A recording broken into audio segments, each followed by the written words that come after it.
Friends, welcome to Chaubey academy. आइए सबसे पहले आप लोगों को क्लास 10th एनसीईआरटी मैथ में मेरा एक चैप्टर्स है सम एप्लीकेशन ऑफ ट्रिगोनोमेट्री, यानी त्रिकोणमिति के कुछ अनुप्रयोग। तो इसी से रिलेटेड आइडेंटिटी हम लोग इसके पिछली क्लास में पढ़ चुके हैं। तो आइए उससे रिलेटेड हम लोग क्या करेंगे, उसका एग्जाम्पल्स को क्रिएट करेंगे। और ये मेरा एग्जाम्पल्स क्या है कि ये प्रत्येक बोर्ड एग्जामिनेशन में एक ना एक क्वेश्चंस आता ही है, तो ये हमारे लिए बहुत ही इंपॉर्टेंट है। इसलिए आइए सबसे पहले बोर्ड पर ध्यान दीजिए कि मेरा एग्जांपल्स का क्वेश्चंस क्या है। ठीक है, तो यहाँ पर मेरा क्वेश्चंस है examples number 1, a tower stand vertically on the ground from a point on the ground which is 15 way from the foot of the tower.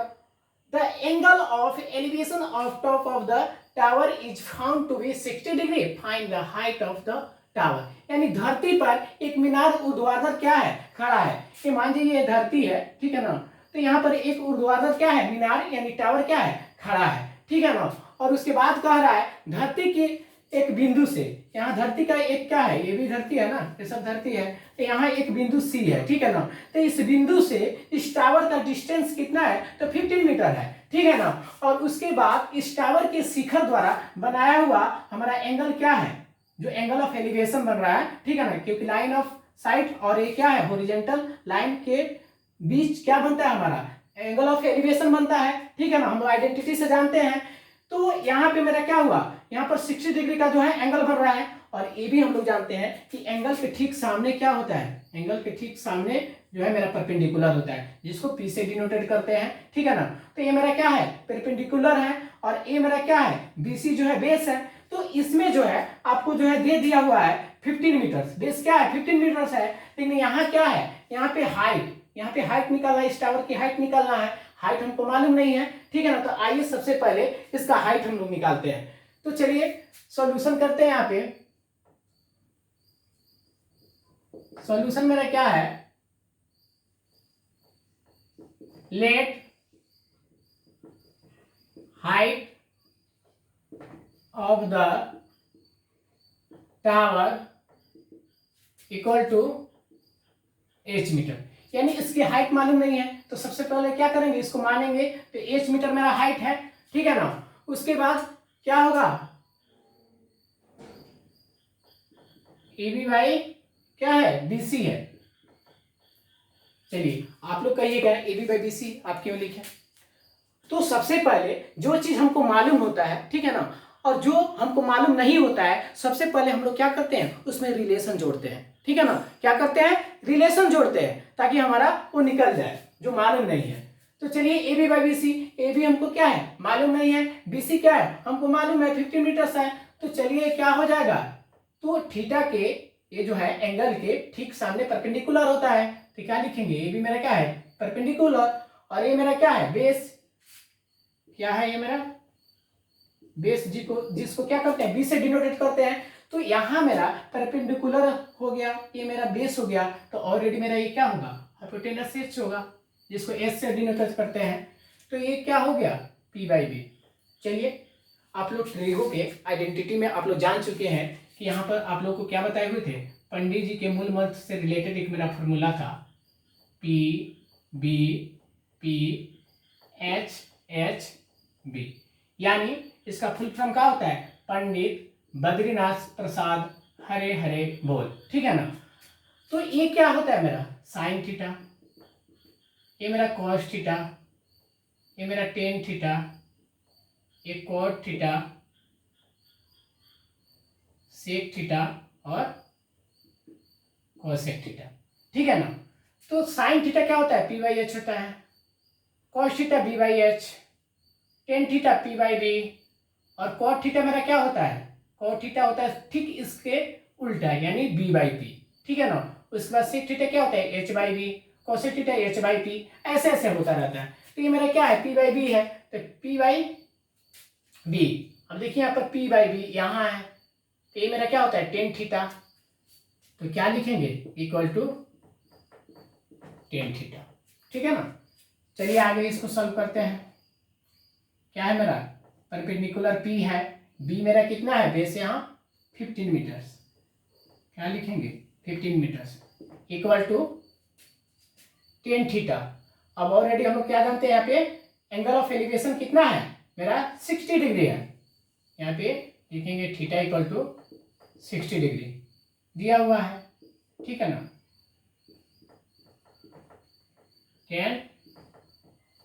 60 degree, ठीक है ना। अब यहाँ पर क्या हुआ, 60 डिग्री हो गया। तो हम लोग क्या जानते हैं 60 डिग्री क्या होता है, यहाँ होता है 60 डिग्री का मान कितना होता है, तो √3 होता है। हेलो, ये जो है सब के सब हम लोग क्या कर रहे हैं, यहाँ पे आपको ट्रिगो के क्लास में सब के सब आपको बताया गया है, ठीक है ना। इसका मान कितना होता है, तो √3 होता है, ठीक है ना। अगर आप लोग को मालूम नहीं होगा तो ट्रिगो का क्लास हुआ है, उसको आप लोग देख लीजिएगा, ठीक है ना। यहाँ पे P इक्वल टू क्या हो जाएगा, √3। यहाँ कुछ नहीं है 1, ठीक है ना, क्योंकि 1 लिखने से कोई फर्क नहीं पड़ता है। इसमें क्या करेंगे, यहाँ पे डेट इम्प्लाई क्या हो जाएगा, P इक्वल टू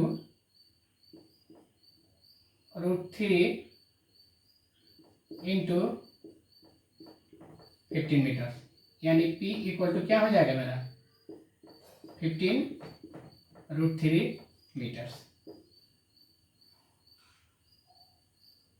ठीक है। ये मेरा हो गया।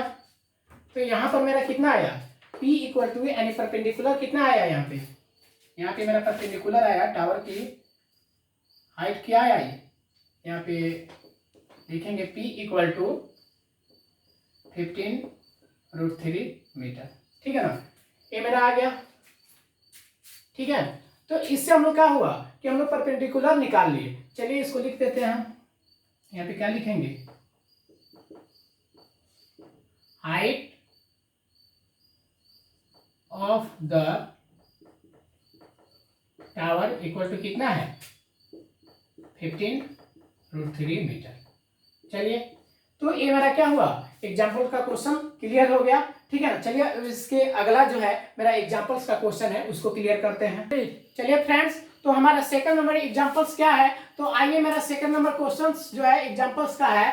N electrician had to repair an electric fault on a pole of height 5 meters. She needs to reach a point 1.3 meter to the top of the pole to undertake the repair work. What should be the length of the ladder? यानी कहने का अर्थ ये है, ladder that she the should use which when inclined at an angle of 60 degree to the horizontal. यानी कहने का अर्थ ये है कि एक क्या है, पोल है, ठीक है ना।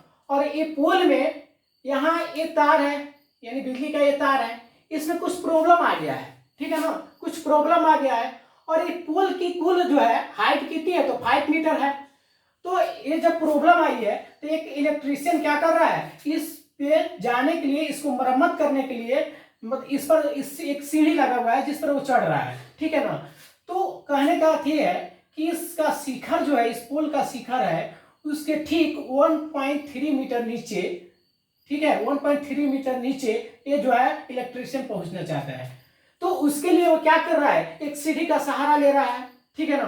तो जब ये सीढ़ी का सहारा ले रहा है तो क्या बताना है, इस सीढ़ी की कुछ ना कुछ तो लंबाई होगी ना, इस सीढ़ी का कुछ ना कुछ लंबाई होगी, तो वो लंबाई बतानी है। उसके बाद कह रहा है would enable her to reach the required positions, also how far from the foot of the pole should she place the foot of the ladder, you may take √3 equal to 1.73, ठीक है ना। यानी कहने का अर्थ ये है कि अगर इसको 60 डिग्री से, यानी 60 डिग्री से झुकाया जाए तो ये सीढ़ी जो है कहाँ पहुंचना चाहिए, तो ये तो बी पॉइंट पर पहुंचेगा। और इसका क्या करना है, इसका लंबाई ज्ञात करना है, ठीक है ना। और उसके बाद क्या कर रहा है कि ये सीढ़ी जो है ना, ये जो सीढ़ी यहाँ रखा गया है, तो यहाँ पोल के जो पाद बिंदु है, यहाँ पे जहाँ पे खंबा है, पोल है, तो उससे इसका डिस्टेंस, कितने डिस्टेंस पर इस सीढ़ी को रखा गया है, ठीक है ना, तो ये बताना है, ठीक है। तो ये आप लोग को क्लियर हुआ कि यहाँ पर सबसे पहले एक पोल है, ठीक है ना, और पोल के शिखर से 1.3 मीटर नीचे जो है एक इलेक्ट्रिशियन जाना चाहती है, ठीक है ना, जिसको बनाने के लिए, ठीक है ना, तो ये जाना चाहती है, ठीक है ना। और ये क्या कर रही है, सीढ़ी का सहारा ले रही है और इस पे ये चढ़ रही है, ठीक है ना। तो इसका कुछ ना कुछ लंबाई होगा तो वो बताना है, और उसके बाद ये क्या है, सीढ़ी इस डी बिंदु से यानी पोल जो है इससे कितने डिस्टेंस पर इस सीढ़ी को लगाया गया है ये बताना है, ठीक है ना। तो आइए सबसे पहले हम क्या करेंगे, यहाँ पर सबसे पहले हम करेंगे कि यहाँ तो पूरे पोल की लंबाई हमारा 5 मीटर दिया हुआ है और उसमें से 1.3 मीटर इसके शिखर से नीचे आ रहा है। तो सबसे पहले हम क्या करेंगे कि बीडी ज्ञात करेंगे। क्या करेंगे, बीडी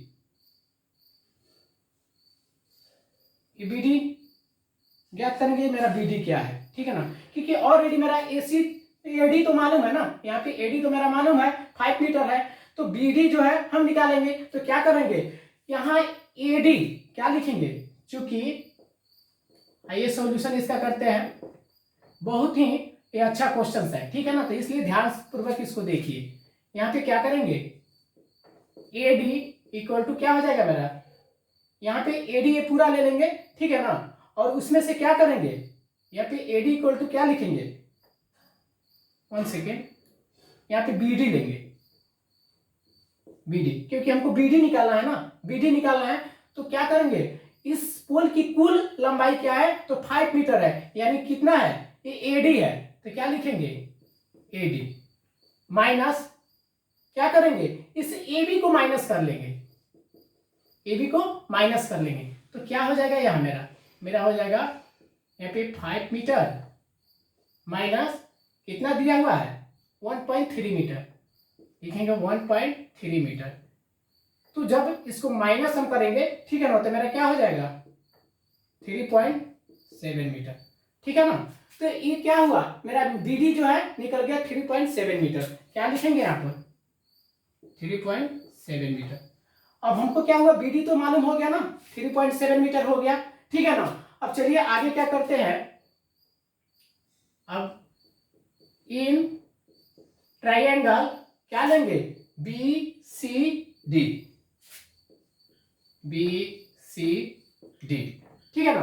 क्या लिया हम, तो बी सी डी लिए, ठीक है ना। बी सी डी में क्या है, यहाँ पे बी डी, क्या लिए, यहाँ पे मेरा बी डी बटे क्या है, यहाँ पे बी सी।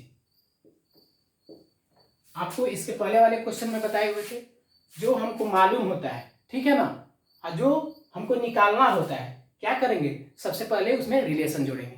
तो आप लोग ये जानते हैं कि यहाँ क्या है, एंगल है, एंगल के ठीक सामने क्या होता है, परपेंडिकुलर होता है।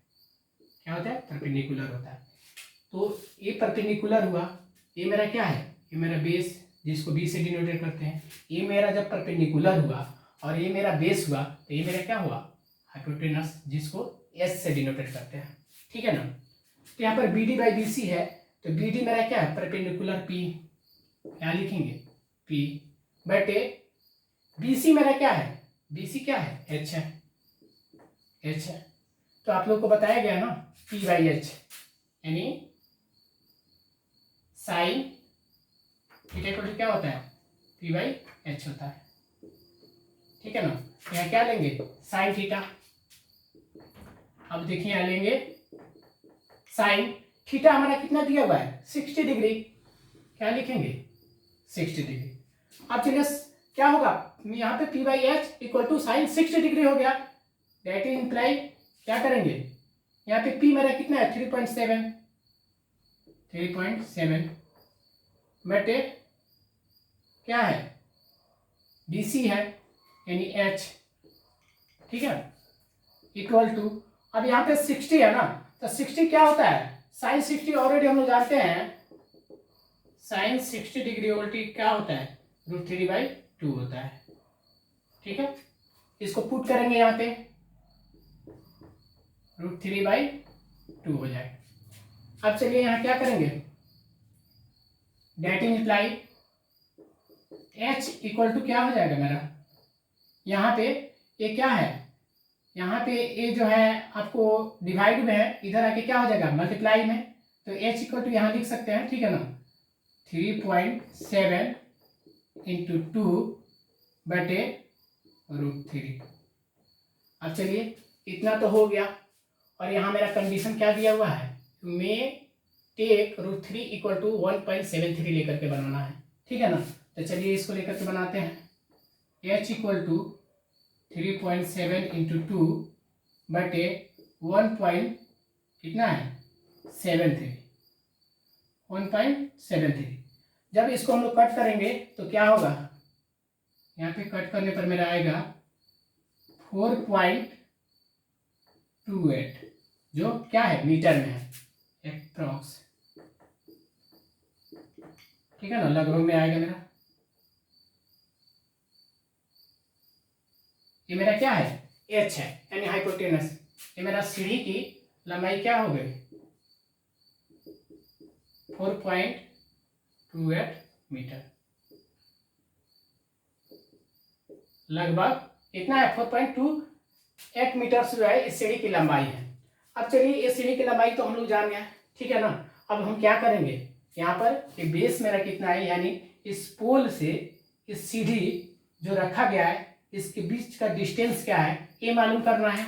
तो क्या लिखेंगे, चलिए इसको यहाँ पे सॉल्व करते हैं,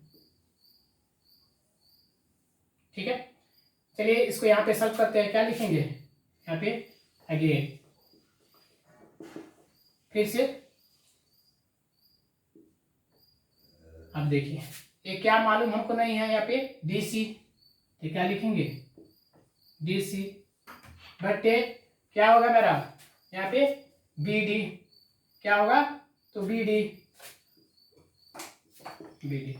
आप लोग से क्या बताए हुए थे, जो चीज हमको निकालना होता है, जो चीज मालूम होता है, सबसे पहले उसमें रिलेशन हम जोड़ते हैं, ठीक है ना। तो यहाँ पर मेरा क्या है DC है, DC लिखे जो मालूम नहीं है। यहाँ पे BD क्या है, BD हमको मालूम है 3.7 मीटर, हम लोग ऑलरेडी निकाल चुके हैं, ठीक है ना। तो यहाँ पे DC जो है ना, यहाँ पे DC जो है ये क्या है बेस है, तो B लिखेंगे। उसके बाद ये क्या है, ये BD जो है यहाँ एंगल के ठीक सामने है, तो क्या हो जाएगा ये परपेंडिकुलर हो जाएगा, ठीक है ना। तो ये मेरा क्या हुआ परपेंडिकुलर। अब चलिए यहाँ पर B/P है, तो ऑलरेडी हम लोग क्या जानते हैं, यहाँ पे cot थीटा इक्वल टू क्या होता है B/P होता है, यानी बेस बाय परपेंडिकुलर, ठीक है ना। तो यहाँ क्या हो जाएगा मेरा cot थीटा, ये cot थीटा हो गया। चलिए डेट इंप्लाई क्या करेंगे, यहाँ पे B हमको मालूम नहीं है, P मेरा कितना है 3.7 equal to cot theta equal to क्या है 60 डिग्री, क्या रखेंगे 60 डिग्री। अब देखिए यहाँ पर cot थीटा क्या होता है, यहाँ पे B/P होता है और 60 डिग्री बोल रहा है, तो 60 डिग्री क्या होता है, यहाँ पे cot 60 डिग्री क्या होता है 1/√3 होता है, इसका मान 1/√3 होता है। चलिए इसको हम पुट करते हैं यहाँ पे, और पुट करके क्या करेंगे सॉल्व करेंगे। 3.7 इक्वल टू 1/√3। अब देखिए यहाँ पे क्या निकालेंगे, B इक्वल टू मेरा क्या होगा 3. ये डिवाइड में है, इधर जाके मल्टीप्लाई में होगा। 3.7 इंटू 1 है, तो 1 नहीं भी रहे तो कोई फर्क नहीं पड़ता है, और √3 है, यहाँ पे √3 है, तो √3 के जगह हमको क्या पुट करना है 1.73। चलिए जब इसको सॉल्व करेंगे, ठीक है, डिवाइड करेंगे 3.7 में, तो मेरा क्या आएगा, यहाँ पे मेरा आएगा 2.14 मीटर अप्रॉक्स, ठीक है ना। 2.13 आएगा और आगे और भी आएगा, तो उसको क्या करेंगे 14 यानी 2.14 मान लेंगे, तो लगभग में मेरा क्या हो जाएगा 2.14 मीटर। तो यहाँ मेरा बेस हो गया, यहाँ पे मेरा बेस हो गया 2.14 मीटर, और ये मेरा कितना है 4.28 मीटर। तो इस तरह जो है हम क्या किए, यहाँ पर सीढ़ी की लंबाई कितनी है, ठीक है ना, और ये मेरा इसका डिस्टेंस कितना है, इस पोल और इस सीढ़ी के बीच का डिस्टेंस कितना है ये हमको मालूम चल गया, ठीक है ना। तो आपसे कहना चाहते हैं कि आपसे पहले भी बोल चुके थे, किसी भी क्वेश्चन को सॉल्व करने से पहले ठीक ढंग से उसको समझिए। अगर आप समझ जाते हैं तो क्या होता है, इसका अर्थ ये होता है कि आप हाफ क्वेश्चन कहने का अर्थ ये हुआ कि 50% क्वेश्चन आपने सॉल्व कर लिया, ठीक है ना। बाकी 50% जो है आसानी से आप सॉल्व कर सकते हैं। तो अगर आप क्वेश्चन को समझ जाते हैं तो यूं ही जो है आप लोग क्वेश्चन सॉल्व कर सकते हैं थोड़ा सा समय में, ठीक है ना। तो थोड़ा सा ध्यान होना चाहिए। चलिए, सबसे पहले आप लोगों को एक क्वेश्चन के बारे में बताया गया है। अगर आप लोग को ये अच्छा लगा हो और ट्रिक अच्छा लगा हो और अच्छे तरीके से आप समझे हैं, ठीक है ना, तो सबसे पहले इस चैनल को सब्सक्राइब कीजिएगा और साथ साथ में लाइक कीजिएगा और उसके साथ कमेंट भी करना है। कमेंट कीजिएगा, अगर अच्छा लगा हो तो कमेंट कीजिएगा। अगर कोई त्रुटि हो, उसमें ऐसा लग रहा हो कि कोई पॉइंट आपको समझ में नहीं आया हो, तो कमेंट बॉक्स में आप कमेंट करके बोल सकते हैं, ताकि दोबारा आप लोगों को हम बता सके, ठीक है। और उसके बाद जो है आप बेल आइकन जरूर दबाइएगा, क्योंकि जो भी हमारा क्लासेस चलता है, तो अगर आप बेल आइकन दबाते हैं तो यूं ही आपके पास जो है जस्ट जैसे ही आपके पास वीडियो भेजा जाएगा तुरंत आप ही के पास जाएगा। तो उससे जो है सबसे पहले आप उस क्वेश्चन को अच्छे ढंग से आप समझ सकते हैं, ठीक है ना। और बहुत सारे ऐसे क्वेश्चंस हैं जिसको जो है बहुत ही सिंपल मेथड से आप सॉल्व कर सकते हैं। और एक्सरसाइज का क्वेश्चन कुछ भी नहीं है। अगर आपका एग्जाम्पल अगर क्लियर है तो एक्सरसाइज के क्वेश्चन में कोई दम नहीं है, ठीक है ना। तो इसलिए आप ध्यानपूर्वक इसको पढ़ें, ठीक है। Thank you very much.